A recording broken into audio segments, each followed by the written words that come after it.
Hey there. Welcome back, and how are you doing? Let me know in the comment. Today, I have this week's best creepypasta for you. But before we start, don't forget to show your support by liking, subscribing, if you haven't already, and sharing your thoughts or suggestions with us. Alright, enough chit-chat. Please make yourselves comfortable, dim the lights, and get ready for a tale that will leave you sleeping with the lights on. Let's begin.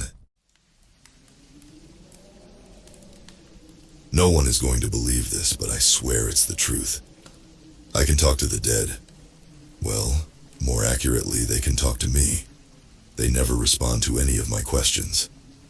They just tell me how they die, and then go silent. The first time it happened was around a year ago. It was quite the scare, as you can imagine. I was alone with the corpse of an old woman in the funeral home I work at. We're the only funeral home in the area, so we're always busy. I was preparing the body for burial and had my back turned to the corpse, looking for something. Suddenly, from behind me, I hear a whisper. I thought I had more time. I turned around in a flash. The old woman's corpse lay where I had left it, eyes shut. Silence hung in the air for a moment. Then its mouth began to move. It was lung cancer. I died in a hospital surrounded by my family. It was nice. After it spoke, it went back to being a quiet corpse for good. What followed was a long period of doubting my own sanity. Every corpse that entered my funeral home from that day onwards would speak to me in hushed whispers about how they died. When I found myself alone with them, as sanity distorting as it was, I couldn't do much about it. I'm good at my job. There's nowhere else I want to work. And I can't just go around telling everyone the dead speak to me without getting locked up somewhere. So I just got used to it. Or as used to it as you can get anyways. As terrifying and chilling as it was when it happened the first time, by the 40th time it just became an uneasy routine, as part of the job as anything else. However, there have been some recent corpses that are just off. The first time I encountered one was 2 months ago. I was going through my usual burial preparation for an old man when his corpse began to whisper to me. I lived alone in an old family house. My children had moved out decades ago and my wife passed away last year. I always make sure to listen to them as I work, as an act of respect. It threw me down the stairs. It said I was going to be a present. I froze. This old man's body was found at the bottom of his house's staircase by his visiting daughter. Now my full attention was on the corpse. I waited for some elaboration on what it just said, but there was nothing but silence. I felt a chill run up my spine as I questioned if I had heard the words right. I am ashamed to admit this, but curiosity got the better of me, and I asked the daughter of the old man if she had noticed anything strange when she found him. She gave me a weird look and said there was nothing strange about him, besides the terrified expression that was frozen on his face. Eventually, my unease subsided and the next corpse didn't say anything out of the ordinary, which gave me a morbid sense of relief. 2 weeks later, I'm preparing the corpse of a young woman for burial. The corpse spoke as I was writing down measurements for the coffin. My family has a long history of heart problems. I was 32. The heart attack was so sudden. Again, I make sure to listen intently as I work. This one struck a chord with me. It's uncommon to have such a young corpse enter a funeral home. I remember feeling uniquely sad for this one. Its face scared me to death. Now I'm a present, you're present. I felt my blood freeze. The silence in the air suffocated me. An impending sense of doom shot through me as I scanned the dark corners of the room. Nothing. I took the rest of the day off. I felt sick. When I got home to my apartment, I locked the door, drew the curtains, and poured myself a drink to ease my nerves. The same words kept repeating in my mind over and over again. You're present. A couple of weeks pass and things go back to normal again. Until last week, I was about to put the corpse of a middle-aged man in storage until the day of his cremation, when the whisper started. It wants to know why you don't open your presents. I put it in storage before it said anything else. I took the rest of that day off. I felt sick again. I really don't know what to do. I've had to take extended sick leave. My anxiety is through the roof. I can't talk to anyone about this without them thinking I'm crazy, so I just have to get this all out anonymously online. I don't know who or what the hell is behind this, but I have a feeling this won't be the last present I'll receive.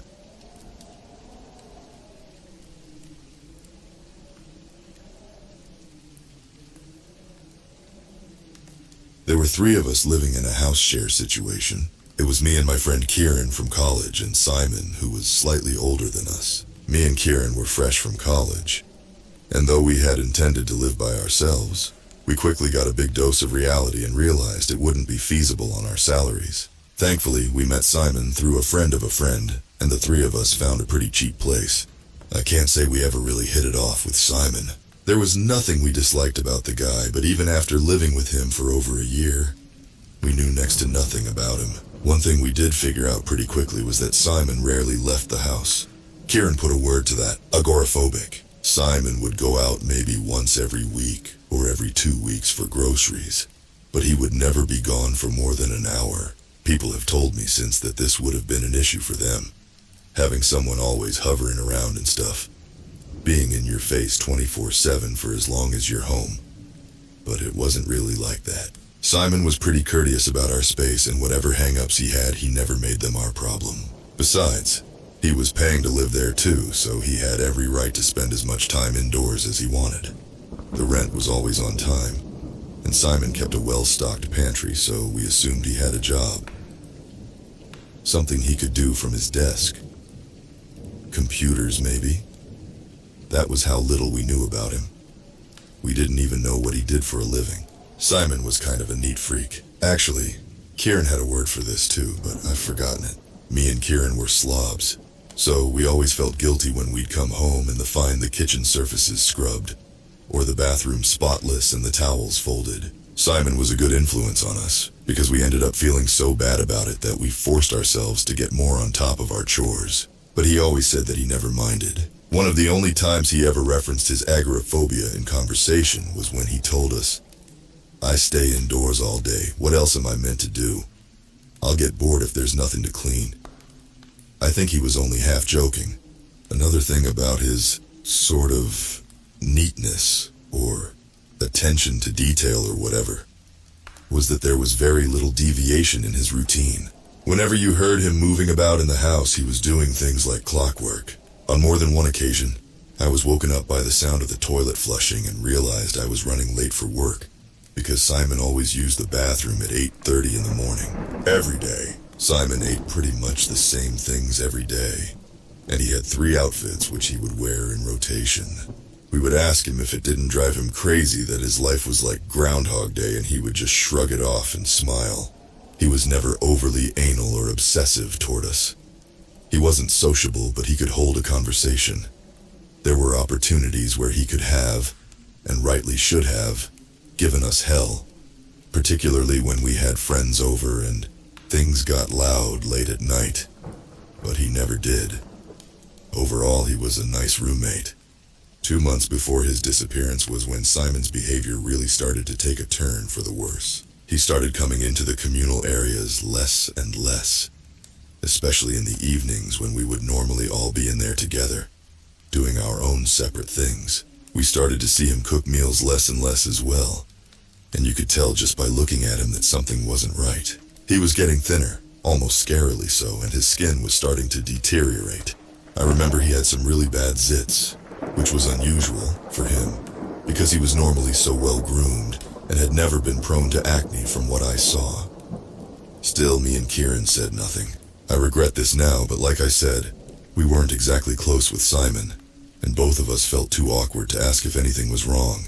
In our minds, we just hoped he had the flu, and that normalcy would soon resume. I remember seeing him in the kitchen around this time, and the minute he entered, his face completely changed. The muscles in his neck went taut, and he seemed extremely on edge. He was staring at the microwave as if it was about to leap from the counter and bite his head off. I gave him a gentle, "You good?" and as if a switch had flicked, some of the color returned to his cheeks, and he nodded and gave me a half-hearted grin. This was one of the last times I saw him. A couple of weeks later, he came home from a trip to the grocery store, trips he had been taking less and less frequently, and always returning with fewer items, wearing a brand new bright red woolly hat, pulled all the way down to his eyebrows. This was so unusual for him, and looked so ridiculous paired with the same formal clothes we had seen him wearing for a year, that me and Kieran burst into nervous laughter immediately at the sight of him. He was obviously so uncomfortable, ashamed even, but didn't take it off, and me and Kieran stopped laughing and gave him a few lame compliments. I only saw him twice more after this, and both times he was wearing the hat, dirty as if he hadn't taken it off. Kieran too claims that Simon wore this around the house at all times. The last time I saw Simon, it was late at night, and I could hear him crying in the bathroom. I lingered outside the door, shifting my weight from foot to foot, unsure of whether to knock. I'd never heard him cry, and I'd never heard anyone cry like that. Before I could make up my mind, Simon came out wearing his red hat. He had a black eye, and there were still tears on his face. I opened my mouth to say something, but he had already crossed the hallway and locked himself in his room. Seriously concerned, and kicking myself that I hadn't taken the opportunity to find out what was wrong when I still had the chance, we began sending Simon frequent text messages, now the only way we were able to communicate with him. None of these would get any reply. We could only assume he was still in his room. Often we would hear him shifting around in there, but his routine seemed to have flown completely out of the window. To my knowledge, he never came out to use the kitchen or bathroom. One night Kieran woke me up. He had the smell of booze on his breath. I think it had been his sister's birthday or something, so he had been out drinking. Kieran told me that he had been sitting on the couch having just fixed himself a snack, when a man came down the stairs, glanced at him once, grinned, then opened the door, and vanished into the night. Kieran said that, at first he thought the man was Simon, since they had the same hair color, and the man was wearing Simon's clothes. In the few split seconds that they had been in the room together before the man had left the house, Kieran had done a double take before realizing that the man had a completely different face, and was not Simon. Kieran prefaced all this by asking me if I had friends over. When I said I didn't, he asked if Simon had any friends over. I didn't know for sure, but I shook my head no, and Kieran accepted this automatically. Simon had never had any guests around in the full time we lived together. He also never spoke about any friends. When I thought of that, a pang of guilt hit me as I again pictured Simon emerging from the bathroom crying, with his eye all swollen and bruised. This was quickly erased from my mind though as Kieran told me what he saw. We wondered if the man had been a burglar and if we had been robbed, so we got up and checked everything, but no valuables were missing.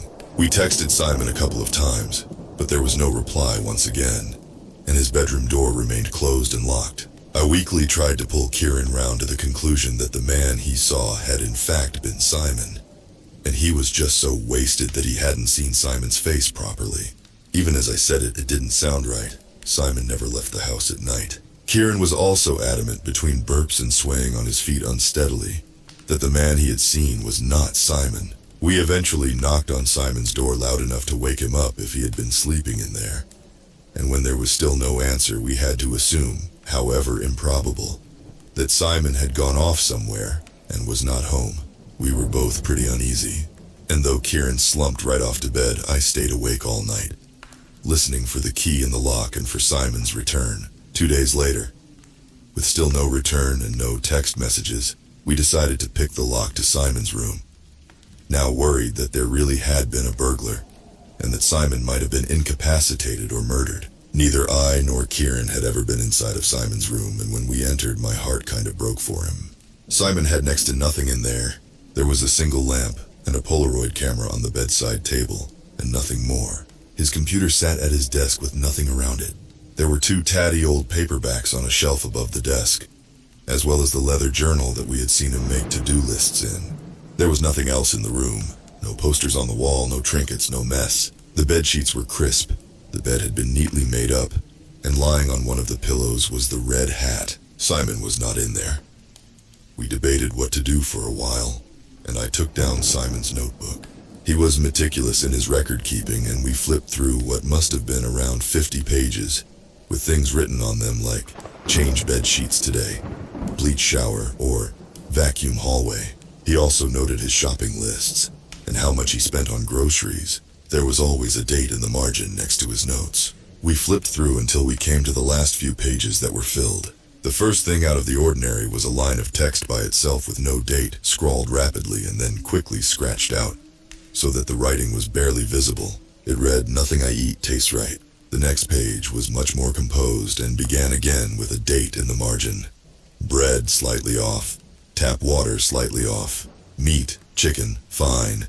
Cereal bar, fine. Tomato, way off. Lettuce, slightly off. There was then his to-do list. The next instance of this: milk way off, eggs fine, pasta plain, fine. Bolognese sauce, slightly off. Meat, beef, slightly off. Banana, slightly off. His to-do list. His to-do list. His grocery expenses. Meat, chicken, way off. Tap water, way off. Banana, fine. Ham slices, way off. Frozen pizza, slightly off. It went on like this, with a date attached. My computer screen is too dark. Bread, toasted, way off. Butter, way off. Eggs, slightly off. Cheese, fine. Banana, way off. For pages and pages, until all the foods he was mentioning were listed as way off. "The bathroom is bigger," he wrote. "The ceiling in the kitchen has changed color, now off-white." Simon's whole world had been this house, the route he took to the grocery store, the same several foods he ate, the same things on repeat.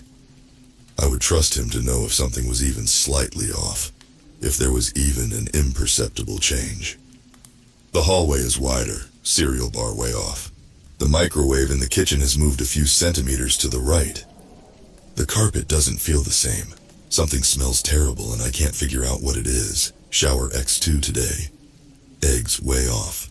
Curtains took longer to close than usual. Not my thought. The inside of the fridge smells strange. Missed a step climbing the stairs. Couch is uncomfortable. Uncomfortable to write with left hand.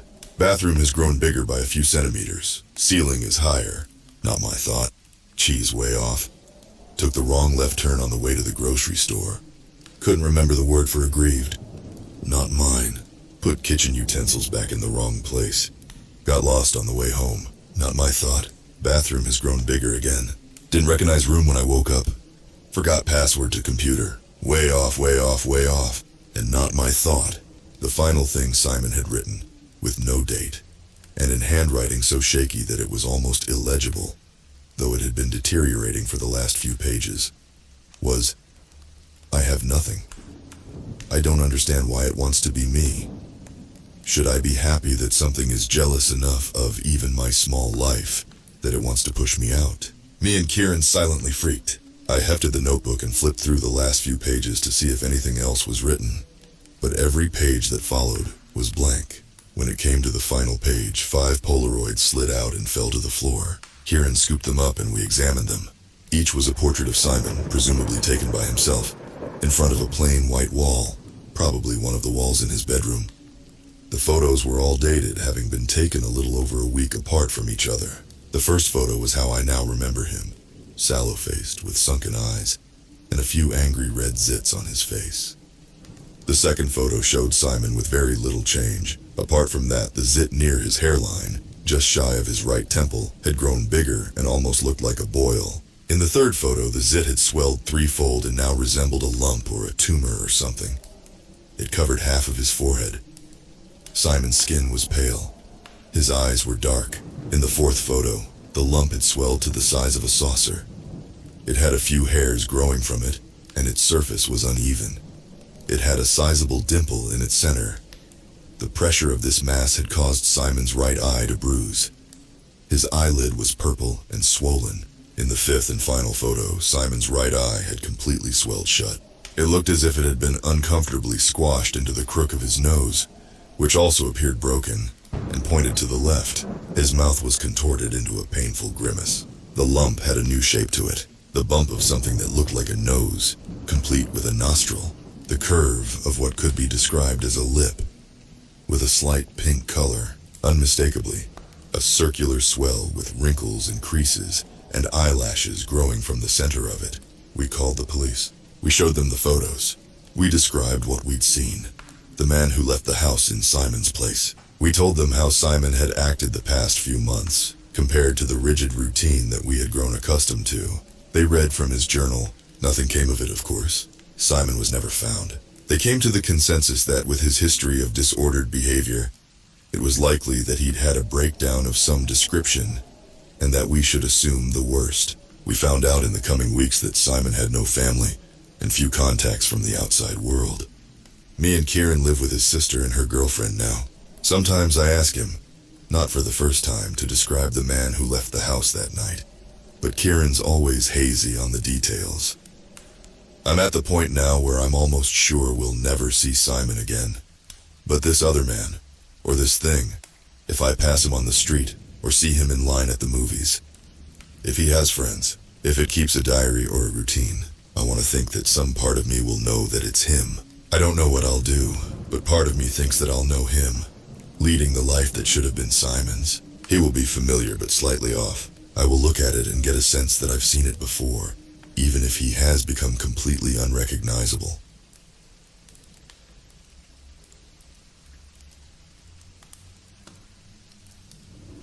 I first saw it happen at work. I'd just finished ringing up a customer when every hair on my neck stood on end. Something in my peripheral vision caught my eye. I work at a board game store, and standing in an alcove peering at the game shelves was a skinny dude with a scraggly beard. His back was to me, but when he turned sideways, right at the edge of my vision, I could see his mouth was gaping wide open, like he was screaming. Weird, right? I glanced up, ready to laugh and ask him what was up, but the dude was just chilling, totally normal face. A slight wrinkle on his forehead, lips pursed as he read the back cover of Wingspan. He looked at me. "Yo, I keep hearing about this. Is it any good?" "Slightly overrated in my opinion," I replied, "but many people do seem to enjoy it." "I'm trying to find a game my girlfriend might play. She's not really into board games and doesn't like competitive stuff. You have any good co-op games?" "Might I suggest a roll and write? Technically competitive, but you can't attack or interact with other players, and mostly do your own thing on your board. They're also very beginner-friendly." I turned to grab one of the reserved ones from behind the counter, and as I turned back around, I nearly jumped out of my skin, because the man had approached, so he was directly in front of the counter, and his mouth was wide open in a scream, eyes wide, like he was a zombie about to bite me. But it must have been my imagination, because as soon as I looked at him straight on, he just looked back at me, mouth quirked. "You all right there, my dude?" he asked. Cartographers is our top-selling roll and write," I stammered, recovering myself, but every time I took my eyes away from his face.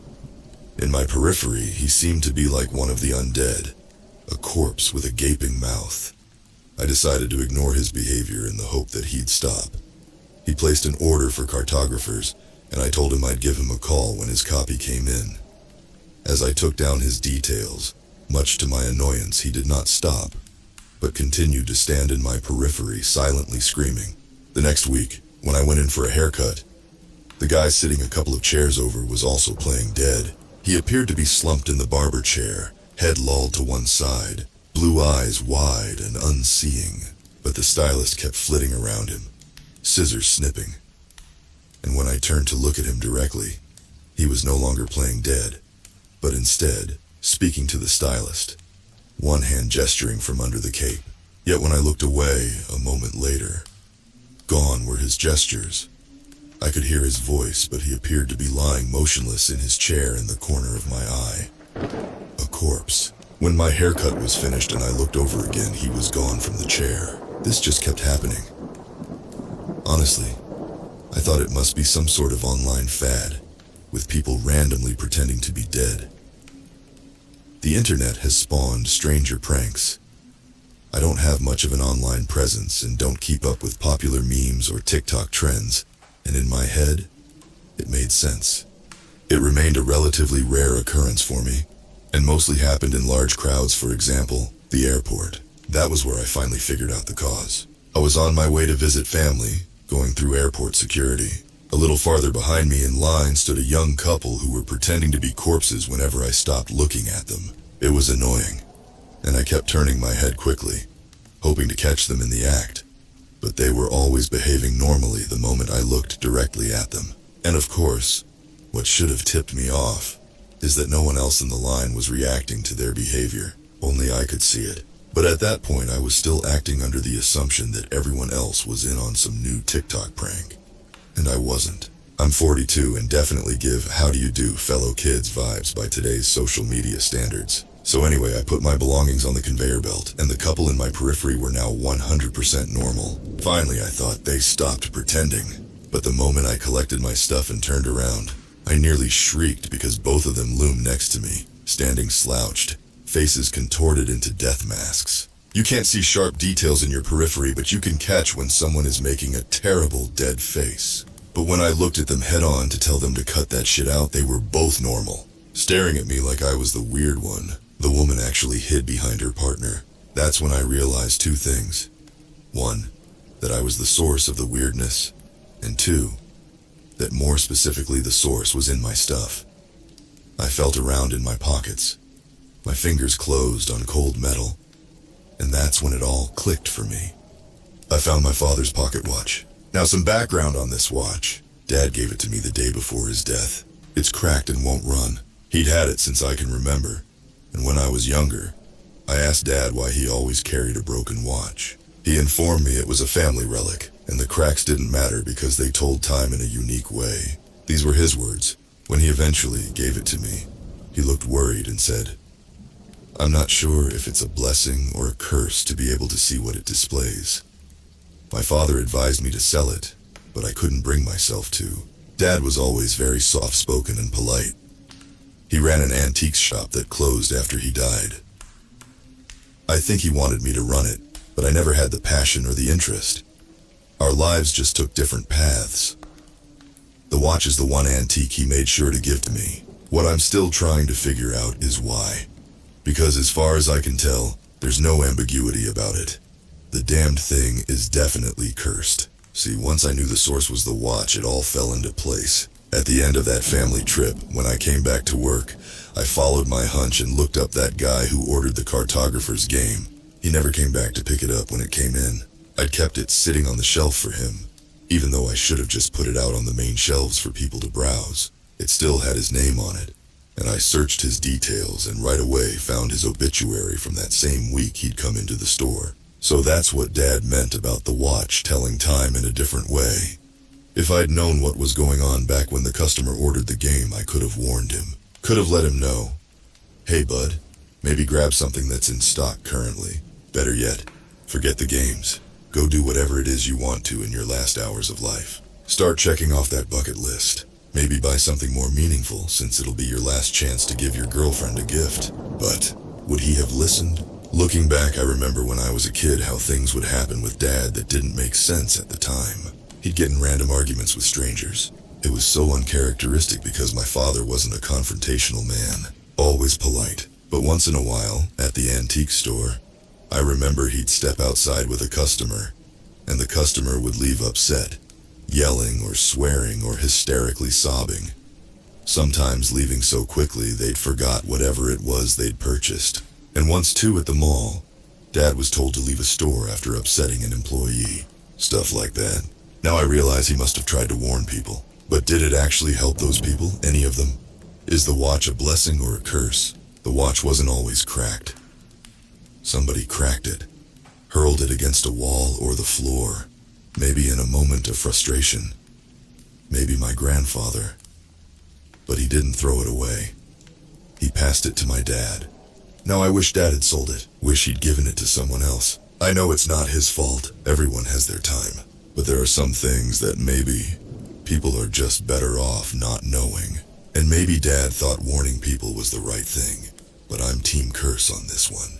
Knowing is definitely a curse. I'd rather not know. I should have thrown this watch away.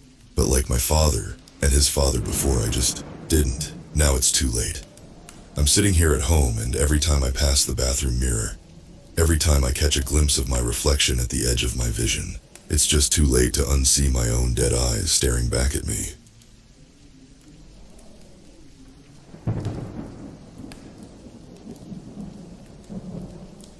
They always say you shouldn't watch your parents' old VHS tapes. I should have known that this rule also applied to grandparents' tapes. It's all still a blur in my head, and I think I could use some help from the internet to sort it all out. It all started when I moved in temporarily with my grandfather, who lives alone. My plan to set up my own YouTube channel on UFOs and the paranormal had failed to take off, despite years of publishing online. I found myself unable to pay my rent and facing eviction. I felt so humiliated by the situation that I didn't dare ask my parents for help, preferring instead to call my grandfather instead. Since Grandma had left us, he had continued to live alone in his house lost in the forest a few dozen miles from the city. I figured he wouldn't mind if I came to live with him for a while, just long enough to get back on my feet. When I asked him on the phone, he only hesitated for a second before agreeing. When I pulled up in front of the house in my car, he was already waiting for me on the doorstep with a big smile on his face. "Thanks so much for taking me in, Grandpa," I said, giving him a hug. "Don't worry, we all go through hard times. That's what family's for. Come on inside, it's cold outside. We'll bring your stuff in a bit later." Describing my grandfather would be like describing the kindest of forest rangers. He spent a lot of his time outside, hunting and gathering all sorts of things, especially mushrooms. He even had a gigantic poster hanging in the living room with almost every type of mushroom there was, and just below it, several rifles hanging on the wall. Just below that poster was an actual cupboard full of dried mushrooms. "Don't worry, there's no risk of you eating something that'll make you vomit or worse. I only keep these for your father when he comes and bother me. Some could even make you see elephants for hours." He laughed. I moved into the guest room, and for the next few days, everything went smoothly. One day, in the late afternoon, the internet connection went down. This happened a lot, but it usually came back after 30 minutes at the most. But after waiting 1 hour, the internet still hadn't come back. I ended up getting up from the sofa and wandering around the house. My grandpa had left for the afternoon, so I was on my own. When I got upstairs, I saw a trapdoor on the ceiling that I had never noticed before. I remembered that during one of our discussions, he had told me that he still had lots of VHS tapes, including one of my favorite childhood movies. A dinosaur movie I remembered perfectly, but had forgotten the title. When I asked him if we could watch it sometime, for old time's sake, he said the tape must be in the attic and he'd go and get it, but I guess he forgot. I stared at the trapdoor. I'd been living here for a while and it felt a bit like home. I didn't feel like I was overstepping my rights, or if I was, he wouldn't mind too much. After all, there was only one room downstairs he'd strongly forbidden me to enter, since that was where he butchered animals and didn't want me to set foot in it. I climbed up the ladder to the attic. The place was plunged into darkness, and not knowing where the light was, I used the flashlight on my phone. I looked around for a collection of VHS tapes, and I was surprised to see a sickle in perfect condition, with an old TV set in front of it, itself resting on a piece of furniture. Maybe it was his way of enjoying the viewing of his favorite horror movies. I opened the cabinet and shone the light inside. No children's cartoon tapes, but dozens of tapes with dates on them like 02/05, 1998, and nothing else. My eyes widened. What if these were old tapes of my father when he was still a teenager? I just wanted to have a look. Just a few seconds, nothing else. Then watch them with Grandpa. I smiled as I inserted a random VHS tape into the VCR. At first there was nothing. Everything was black. Then a hand pulled back from the lens, and I discovered a scene that would remain engraved in my memory for the rest of my life. A woman, probably in her 20s, blonde and tied to an iron chair. The room looked like a slaughterhouse. Animal skins and carcasses hung on the wall. Knives and other implements whose function I didn't want to know hung on the wall too. "Please, please don't do that, please!" the woman kept shouting, crying. And my worst nightmare came true. A younger version of my grandfather walked into the camera, axe in hand. Without any hesitation, he cut her head off with one clean stroke. I couldn't hold back the scream that came from my mouth next. At the same moment, the worst thing that could happen happened. I heard the front door open and close. My grandfather was back. For a second, I imagined him coming up the stairs in the half-light, that same axe in his hand. I stood up on my shaky legs. I didn't have time to tidy up and get out of there. He was going to see that I'd seen what I shouldn't see. I walked as slowly and quickly as I could towards the stairs. Even though he must have heard me shouting, he still didn't know exactly where I was in the house. I went down the stairs. I can't believe it. My grandfather is a murderer, a psycho. I tried to think of my options, but it was already too late. He just arrived upstairs.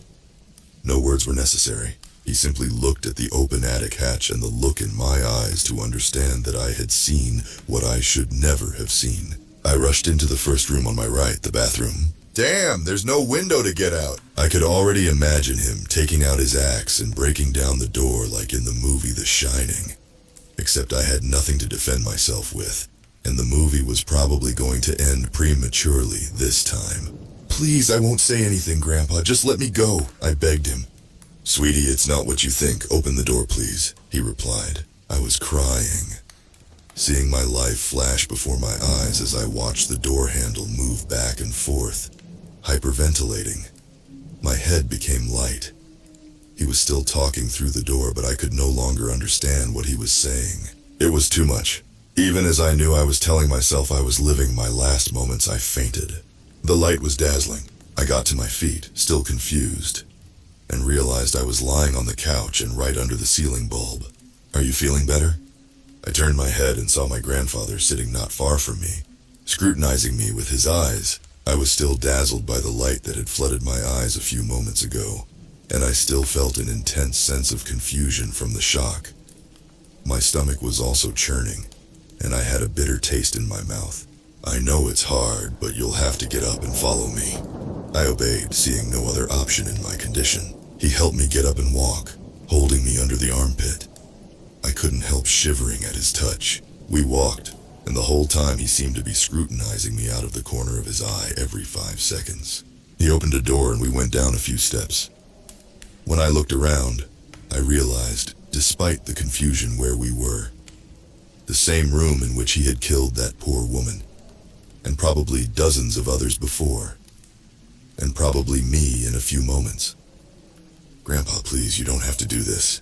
Sit down, he simply replied. I sat down on a wooden chair I hadn't noticed. On the iron chair where I'd seen him kill that girl, sat the TV from the attic with a VCR underneath. He put his hand on the TV. Listen to me carefully.